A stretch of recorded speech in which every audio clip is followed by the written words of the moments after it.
Hello, everyone. Welcome to the TriStar Gym channel. Today's episode, we are doing a pre-fight analysis video for this weekend's fight, Rockhold versus Romero. Great fight. Really looking forward to it. It's for the interim title. And I'm going to jump in right away with the first question. First question is from MMA Fro.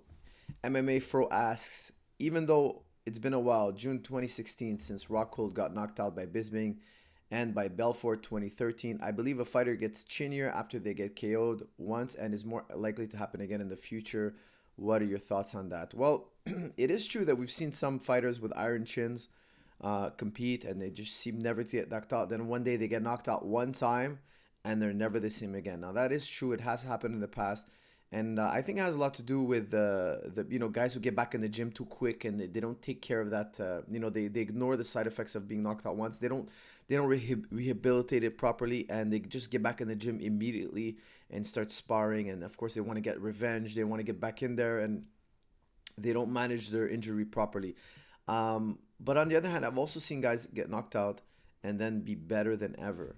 Be better than ever. They gain a wisdom from it. I don't know if it's necessarily biological or physical, but they never get knocked out again, or they never get really into a dogfight again. And they're more cerebral, they're more intelligent because now they've been burned one time, and now they understand the dangers of fighting. A lot of times people see fighting on TV and they want to become fighters. They get inspired and they think it's this magical thing, and but there are real dangers to fighting. And once you get burned one time, it can either make you really, really scared for future fights, or it can make you really, really intelligent.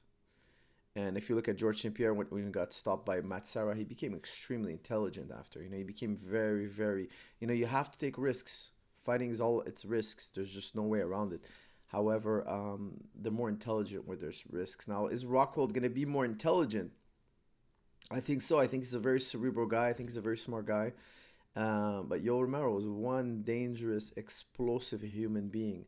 So, yeah, maybe his chin is not what it used to be, but maybe because he's been burned and, in his last fight he did get stumbled also again.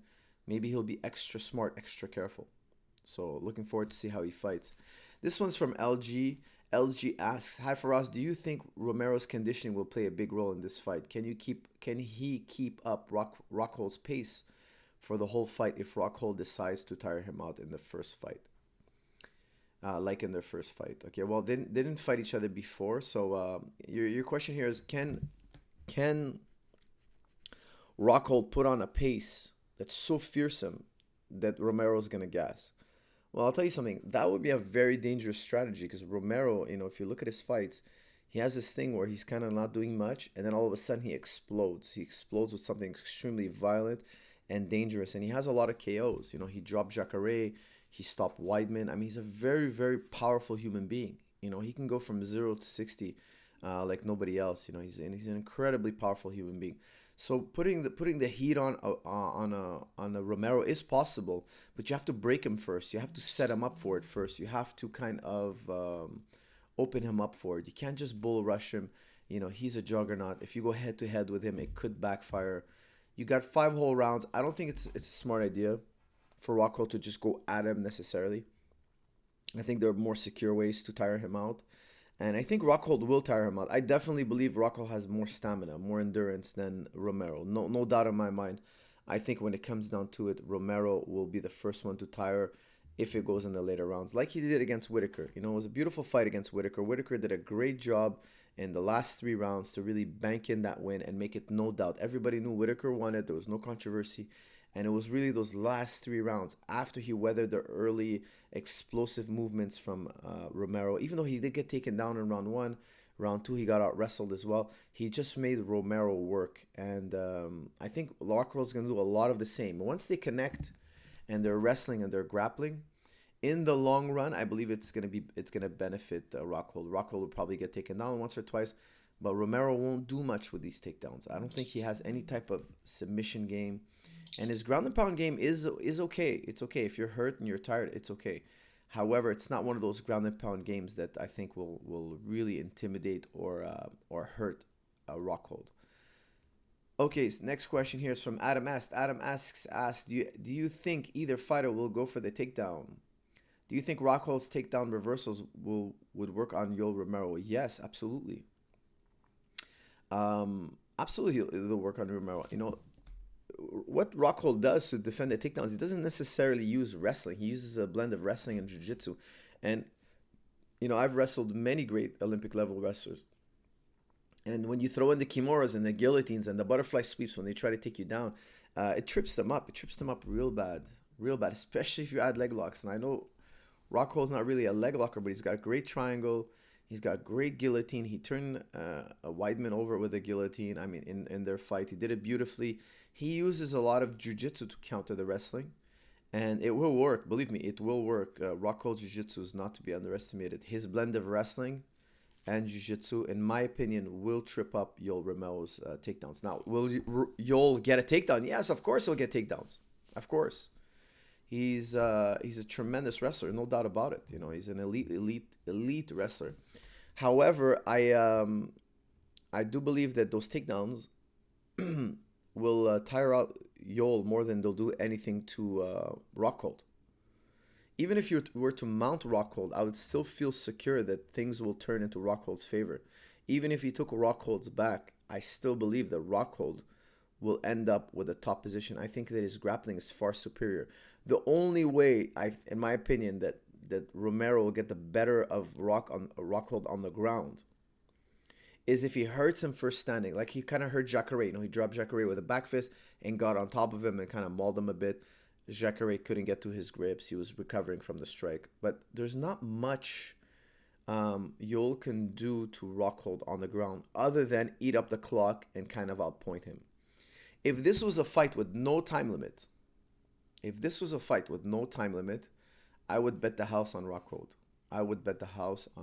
Now, there is a time limit, and if you score a takedown and hold the guy and just kind of, smother his submissions and just kind of stall, they reward you with the round. You can take the guy down and stall and win 3 out of the 5 rounds and win the fight. It can happen. I can see that happening with Yoel. I'm strictly talking about grappling here, okay? Yoel is a very dangerous striker. He can also win striking. I'm talking about exchanges between wrestling and grappling. Your question here is about grappling and wrestling.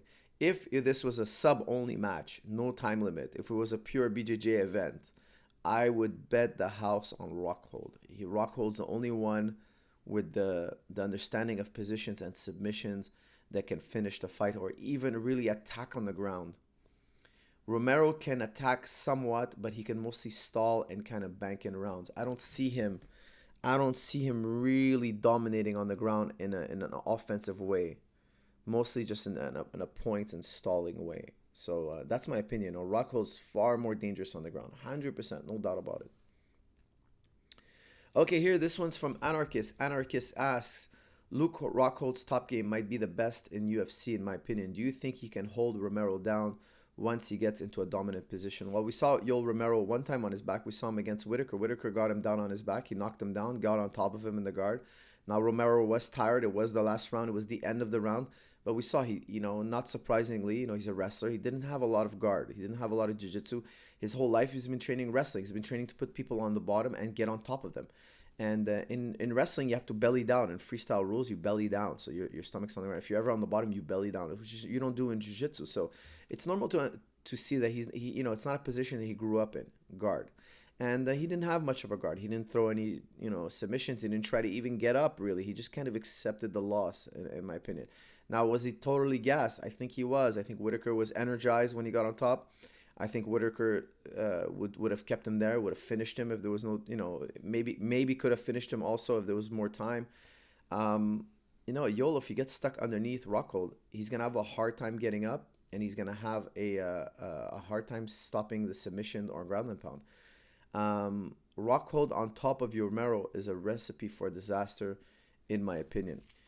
Yeah, Rockhold will crush him if he gets on top. Now, I could see also scrambles. If they land in a scrambling position and the position is not set, I could see Yoel get to his feet. Absolutely, no doubt about it. But if Rockhold secures a half guard or a side control or a mount or he finds himself inside Romero's guard, it's going to be tough for Romero to get up. It's going to be very tough. Not impossible, but I would say 7 out of 10 times Rockhold passes the guard, mounts him, crushes him, takes his back. have a lot of admiration for Rockhold's jiu-jitsu game, and I think he could finish him. He could finish Yoel Romero, probably with a triangle choke, arm triangle, guillotine. Rockhold's not a leg locker. A good leg locker would make Yoel Romero tap. That I have no doubt. I have no doubt about it. Yoel Romero would be hard to armbar. He'd be hard to strangle. He has no neck. His neck is so thick. He's a juggernaut. There's no neck. But I'm telling you, when you wrestle juggernaut type human beings, like they're really they're built like a house. They're too thick. They have no neck. Their arm trying to bend their arm is like they have brittle ankles. There's always a weakness. Every body frame, every body type has a weakness, and I would bet the house that Yoel Romero is easy to leg lock. I would bet the house on it, and a good leg locker. A good leg locker would finish Yoel Romero, in my opinion. Okay, here we go. Next one is from Danilo Petrovic. Danilo Petrovic asks, who is a better MMA grappler in your opinion? I just answered that beautifully. Great. I'm happy. I hit two birds with one stone. No doubt about it. Rockhold is a better grappler. I think Yoel is just going to try to stall the positions, control the position, and score some ground and pound. He's dangerous on top in the full guard. Maybe even in the half guard, he can do some damage. But I think Rockhold will have to be tired or hurt for anything like that to happen. He's going to have to be tired or hurt or land in a bad position, a really bad position. Can happen. Definitely can happen. Okay, so next question is from Peter DeGraff. What insights can Luke Rockhold get from Yoel Romero's fight against Whitaker? Is there, because of that fight, a map on how to beat Yoel Romero? Yes, I think actually there was a lot to learn from watching that fight. One major component in that fight we saw was Robert Whitaker's push kick to the body. He scored a lot of push kicks to Yoel Romero's body. Actually, later in the rounds, if you watch it carefully, Whitaker push kicks him in the body. He does a nice teep to the body, and Yoel actually lets out a little grunt, it hurt him. It hurt him bad. It was maybe the 10th push kick of the fight, and Whitaker's corner kept telling him, keep that body kick, keep that push kick going down the middle. When you fight a juggernaut like that, when you fight a guy who's really thick and just, he's been knocked out once, he's been dropped once, Romero, but I mean, he takes a lot of good shots. He's such a juggernaut. Like, his brain is just, his head is so thick, it's so well insulated. Whitaker found the weakness, the body. He's sensitive to the body. He's not invincible to the body. When you fight a guy like that, you gotta attack him where he's most vulnerable. I think you have to hit him right on the chin, like not in the cheek. People say, people all think, no, you don't want to hit the jaw, you want to hit the chin. You don't want to hit the nose, you don't want to hit the cheekbone, you don't want to hit the head. These are all targets. The punches he'll take him, maybe they hurt him. Whitaker stunned him. Whitaker wobbled him here and there. But if you want to lay him out flat, you got to hit him right here, or in the liver, or in the diaphragm, or in the solar plexus. You got to be really precise with a Yoel Romero, because his body's built like a tank. And I think that fight showed that push kick to the body was really devastating. It was really bothersome for Romero. And I could definitely see Luke Rockhold doing it also. However, is it in his game plan? Has he been drilling it? That I don't know. I don't think he would share that with us, obviously. But if he starts throwing those push kicks early on, hard teeps down the middle, I think that'll be a great sign for Luke Rockhold. Now, let's not forget, in this fight, they're both southpaws, right? So they're both southpaws. So Luke Rockhold's got that killer left kick. If you're fighting Luke Rockhold, you got to be aware, southpaw, that crow cop kick to the liver, and then the kick comes upstairs to the head. That southpaw left kick won't be there for Luke Rockhold this time, because Yoel is also southpaw. So we have two southpaws. That liver kick is not very easy to do. He would have to do it with his right leg, which is not as powerful. It's not as easy to get up there. You have to switch, so it's more telegraph, etc. Can he hit the liver with that push kick instead of using the round kick? Because Rockhold has a killer kick. But now in this fight, you have to turn it into a push kick. It's not going to be that easy. Maybe he's not as comfortable throwing that.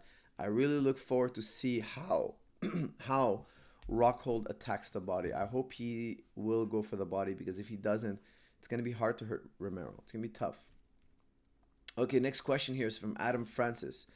Adam Francis asks, do you see anything in their last fight, Yoel and Whitaker and Luke versus Branch, that would carry over in this fight for or against them? Okay, so I already talked about Whitaker and Yoel.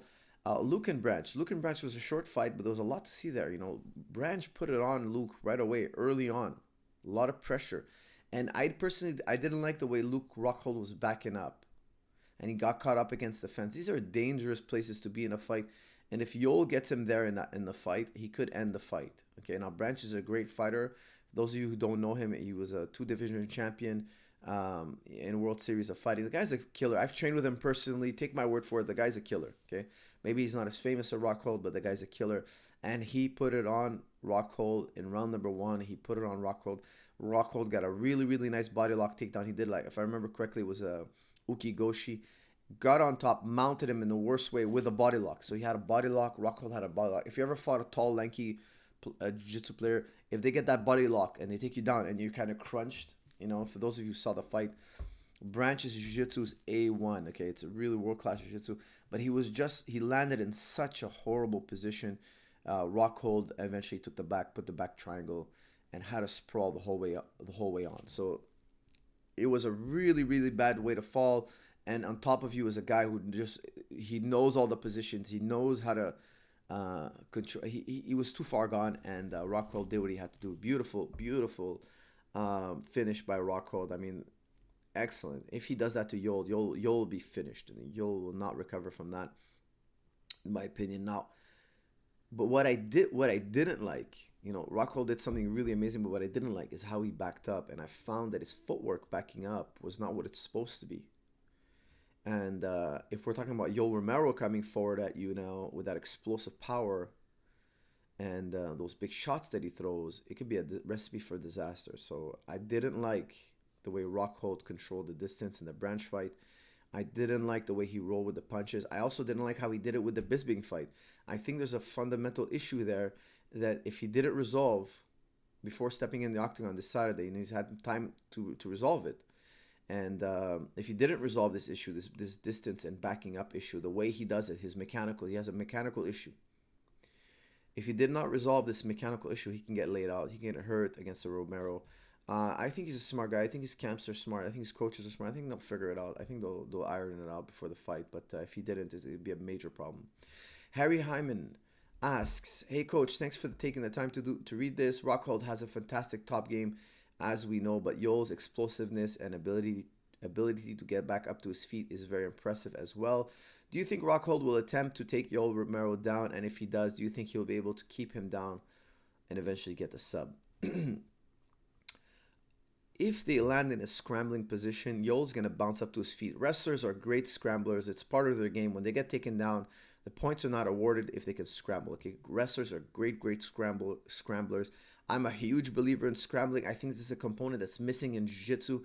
Jiu-jitsu practitioners don't drill scrambles enough. Now, there are a lot of great jiu-jitsu practitioners that can scramble. In my opinion, they're great. One of the components why they're so great is because they can, in fact, scramble. Scrambling is a major component to fighting on the ground. Too many jiu-jitsu schools shake hands and start on their knees or in the guard. They don't hit the ground and scramble for position. This is a fatal component that's missing in 80% of the jiu-jitsu schools out there. When you hit the ground, you can't wait for things to stabilize to start fighting. You must fight on the transition on the way to the ground. Yoel Romero is like a cat, you know, he's going to land in the way that makes sense when he hits the ground. He's a world-class wrestler for a reason.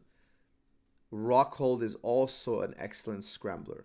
So we have two really good scramblers. You know, we saw him do some nice scrambles against, some beautiful scrambles against Weidman. That was a back and forth battle, up and down, some beautiful scrambles, fighting for position. I really believe that if Rockhold gets to a standard position, if he gets past the scramble and locks Yoel into a half guard or side control, or even being inside Yoel's guard, Yoel's in a lot of trouble. He's not getting back up. In my opinion, he won't get back up. I think Rockhold's jiu-jitsu is just too good. You know, he could get back up. It happens. I think it'll be like 7 out of 10 times Rockhold pins him, holds him down, finishes the round on top, or finishes the fight.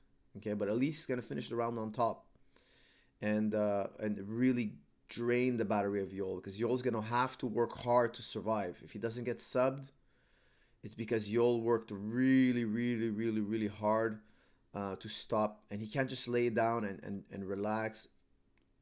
Rockhold will finish him. Luke will finish him. So bad news for Romero if he gets put on his back. Bad news. This one's from Astins. Okay, sorry for the spelling, the weird spelling there. Do you feel like Rockhold will be comfortable striking with Yoel? That's a tricky one. You know, the last time out against Branch, he didn't look comfortable. He really didn't look comfortable. And you know, when he fought Bisping, he got hit, he got tagged. He didn't. The second fight, of course, he didn't look that comfortable on his feet. And I think there was a mechanical issue there. He's a tall, lanky guy, but he's not controlling that range that a tall, lanky guy needs. He's not doing that. So he's getting caught on the inside with these shorter fighters. And Yoel Romero is not a guy you want to get caught on the inside with. He's a phenomenal athlete. He's a 1%er. There's only 1% of athletes out there that have that level of power, explosiveness, athletic ability, coordination. I mean, he's a phenomenal, phenomenal athlete.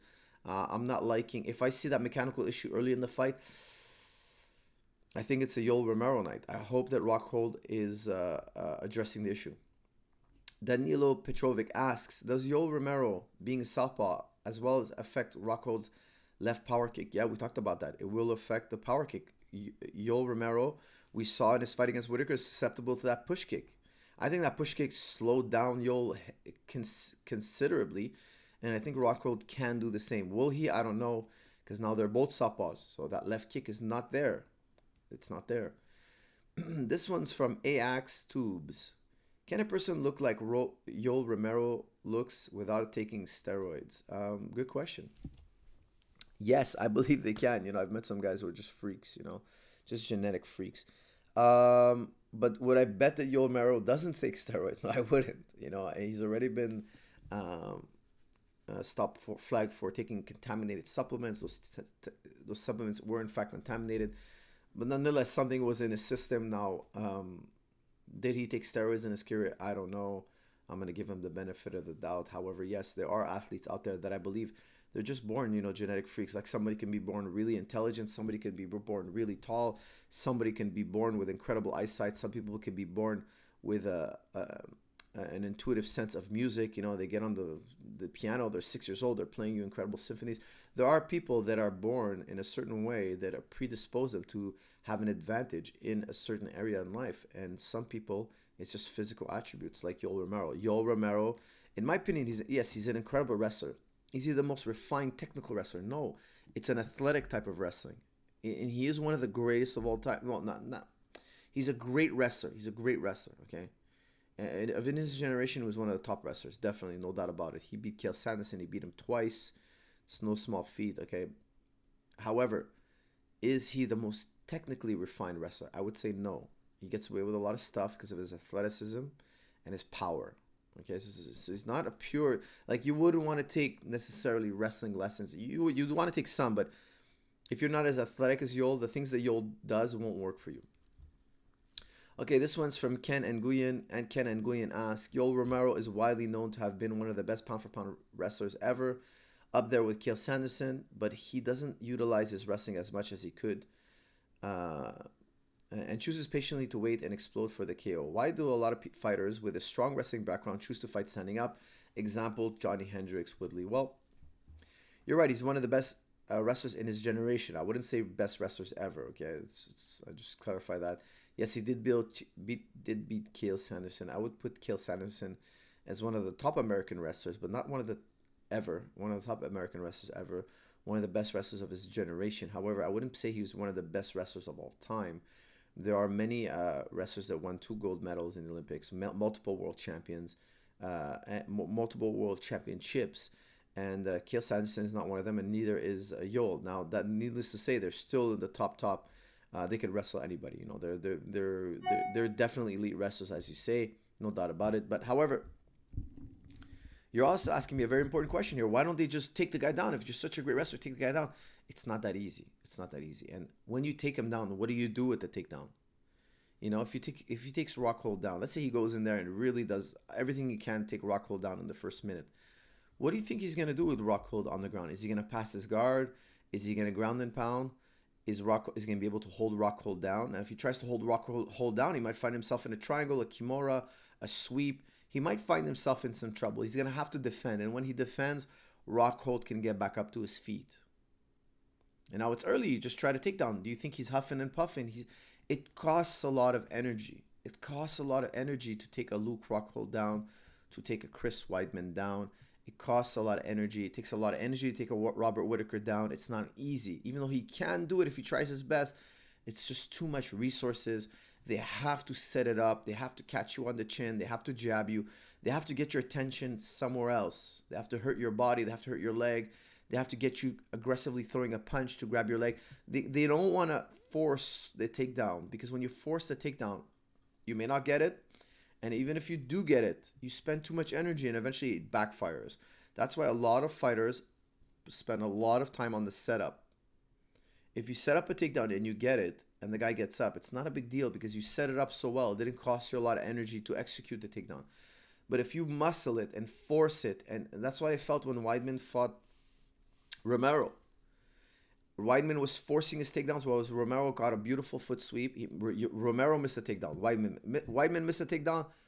Romero missed a takedown. They were very even in the wrestling, but I found that Weidman was trying to prove a point and wrestle too hard. Whereas Yoel, when he missed his takedown, he just kind of gave it up. Just let it go. He shot, missed completely. Weidman had sprawled him out in round one.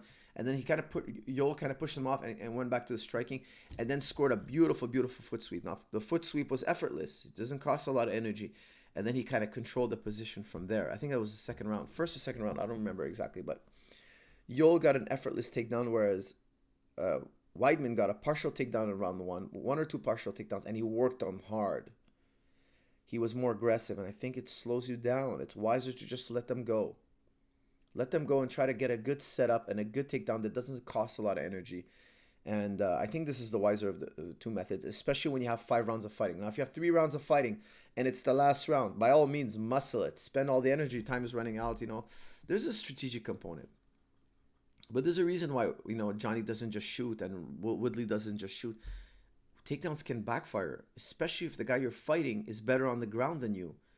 That takedown might turn into him getting up and just burning you out, or it might turn into a submission. Or it might turn into an attack that you have to defend so much that allows him to get back to his feet. And all of a sudden, there's plenty of time on the clock, and you're trying to recover from exploding into a takedown. This one is from Alias Jalili. Alias Jalili asks, how can Yoel improve his cardio? What advice do you give him and his trainers? Well, there are a lot of ways to improve your cardio. He's a big dude, so I don't think he would do too much running. I would probably do like incline running to keep his knees healthy. Maybe some intervals, some swimming stuff, maybe some low impact plyometrics, different kind of stuff. Lots of Thai pads to get his cardio up. Lots of Thai pad work, like intervals on the Thai pads and stuff like that. There's a lot of ways to increase somebody's cardio. There are many ways. You got to find your best, your favorite ways, and cycle it. Don't do the same thing too long. If you're using swimming, don't use swimming for too long. Use it periodically. Cycle it with something else. There's nothing out there that's the best, because you adapt to anything you do, and you don't want to adapt to these exercises. You're an MMA fighter. These exercises are just supplementary. Okay, so I like running. I like sled pushing. I like all the stuff you see these guys do. But inherently, genetically, he's predisposed to being explosive. And if you're predisposed to being explosive, it's very common. It's very common that you don't have the endurance. Why? Fast twitch muscle fibers don't carry as much oxygen as slow twitch muscle fibers. So it's just his genetics. Endurance is also partially genetics. Now, everybody has a potential for endurance. Everybody has a potential for explosive power. However, your potential is limited by your genetics. And I think that Yoel is a smart guy, and he's doing everything he can to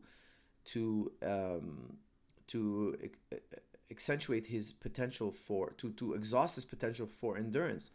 However, he doesn't have the same amount of potential for endurance as Luke Rockhold, who's an ectomorph body type. Okay, Romero is more of an endomorph type body. Okay, very explosive. You can tell, just by the way he moves. So his VO2 max probably is a little bit lower genetically. It's probably just a genetic.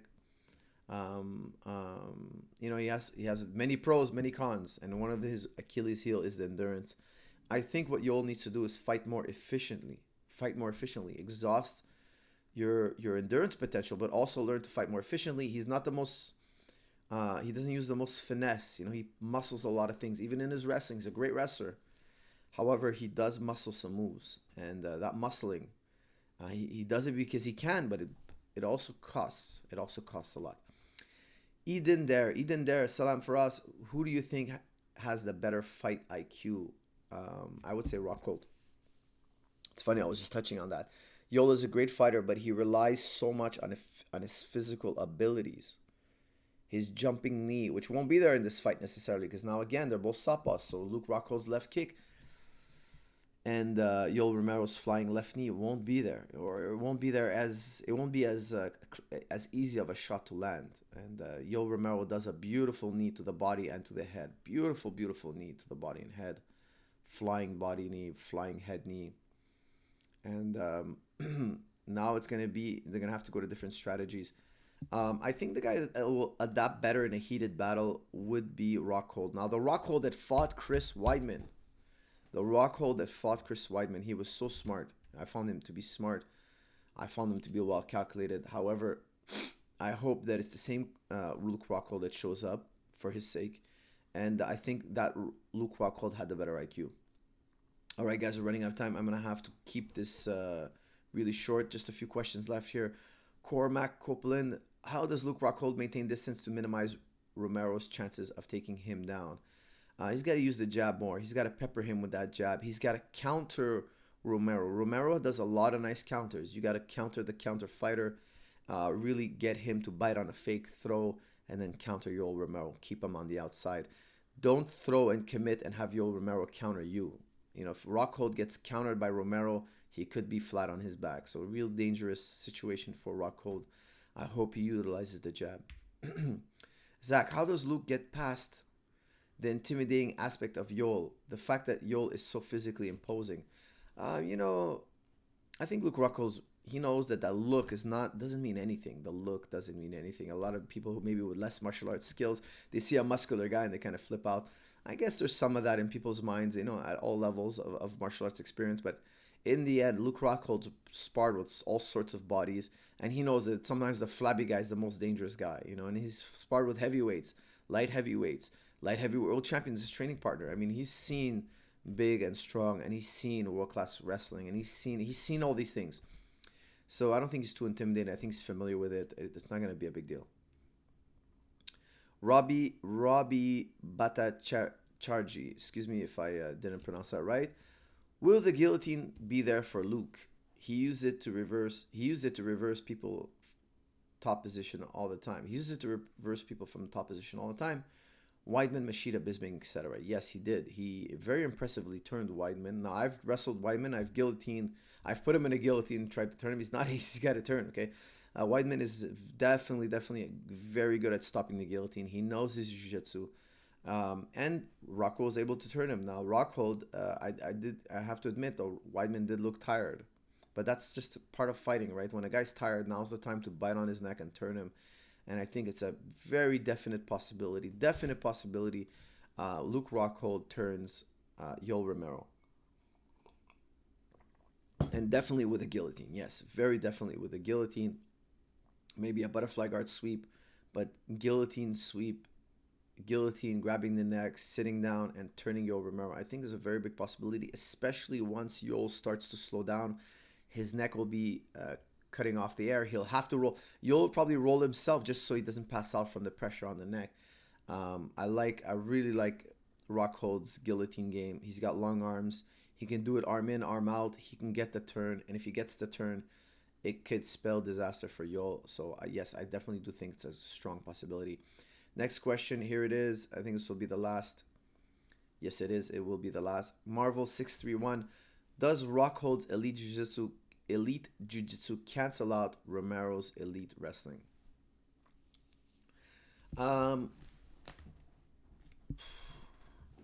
If this was a no time limit fight, Yoel Romero's wrestling would be really canceled out by jiu-jitsu. Why? Because jiu-jitsu was developed in Vale Tudo. Vale Tudo fights had no time limit. The old school fights, there's no time limit. There's just no time limit. And we fight till somebody wins. And that's why the guard was built under a context of taking time.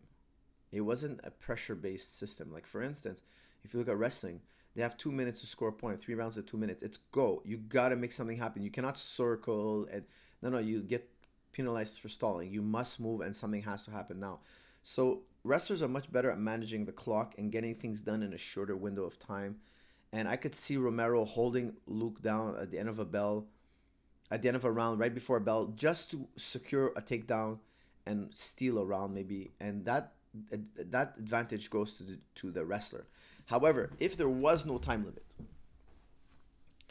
the jiu-jitsu advantage would be immense. Why? Because when you get the takedown with the wrestling, you can't do nothing really. You can't pass the guard. They don't know how to pass the guard. The ground and pound is not very strong from Yoel. It's okay. You know, I don't think it's going to bother Rockhold very much unless Rockhold is hurt on the feet and lands on the ground. But other than that, I just don't see him really putting it on Rockhold. And Rockhold eventually will trip him up. Will eventually trip him up and find the sub. If there was no time limit. Now there's 25 minutes. That's why Rockhold's got to hurt him. Rockhold's got to weaken him, take him down, and get on top. Put Romero between the ground and your jiu-jitsu. That's why I like the top position, because the top position, you're stuck between the ground and my jiu-jitsu, and I'm sandwiching you here, and there's nowhere to run. Your jiu-jitsu better be better than mine if you want to escape. However, if I'm on the bottom, and you're just hovering above me, and you can always run away. I don't have a sandwich. I'm not sandwiching you between the ground and my jiu-jitsu. You could always kind of run away, block grips, strip grips, and kind of run away. So I could definitely see Romero's wrestling being countered, swept, backfiring on him against Rockhold. But I can also see if Romero's wise, get a takedown, kind of hold Rockhold down for a little bit just to get that control, and then escape, run away, just get back up and let Rockhold go back to his feet. Just secure the rounds, just secure the points, work the points. Wrestling has an advantage when it comes to points. Why? Because I don't find Yoel Romero has the jiu-jitsu to back it up. Now, some wrestlers were great wrestlers and great jiu-jitsu. I don't want to knock on wrestling. Again, don't forget, guys, I do both. I train wrestling and jiu-jitsu. I don't believe they should be separated. I think all jiu-jitsu schools should do wrestling. And I think it's a shame that not all jiu-jitsu schools teach wrestling, stand up. I teach jiu-jitsu and I teach wrestling. It's one and the same. I love wrestling as much as I love jiu-jitsu. But I will tell you, Yoel Romero is not a guy, in my opinion, that mastered jiu-jitsu. There are great wrestlers out there that got their black belt in jiu-jitsu, and they're smart and they're intelligent. And when they get you down on the ground, they're passing your guard. They're looking for subs. They're grounding and pounding. I don't want to generalize. There's so many great wrestlers out there that are competent jiu-jitsu practitioners. I just don't think that Yoel does more than hold, punch, and control. He's not going to sub or finish you unless you're hurt, okay? So it's just, he's so much on the wrestling side of the spectrum. He has a little understanding of jiu-jitsu that he's not going to do much to Rockhold on the ground unless Rockhold is already hurt. That's just my opinion. And he can only work the clock on the ground. He can only work the clock. That's it. That's what he can do. And if Rockhold is not hurt, there's just not much. If he's not hurt standing up, if he's not dazed and hurt, there's just not much Romero can do on the ground other than stall. So that's my opinion, guys. I hope you enjoyed that. Please like, share, comment. As always, leave your comments. And thank you all for tuning in, and see you in the next episode. Thank you.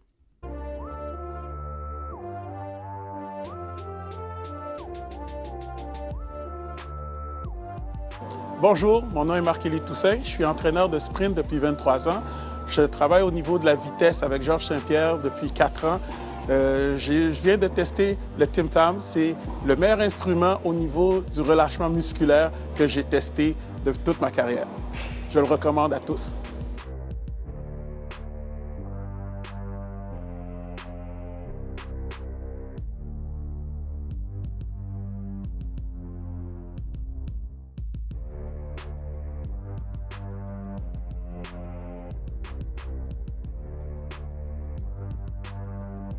When you train a lot, you get tight. The best way to loosen up your muscle is the Takedown.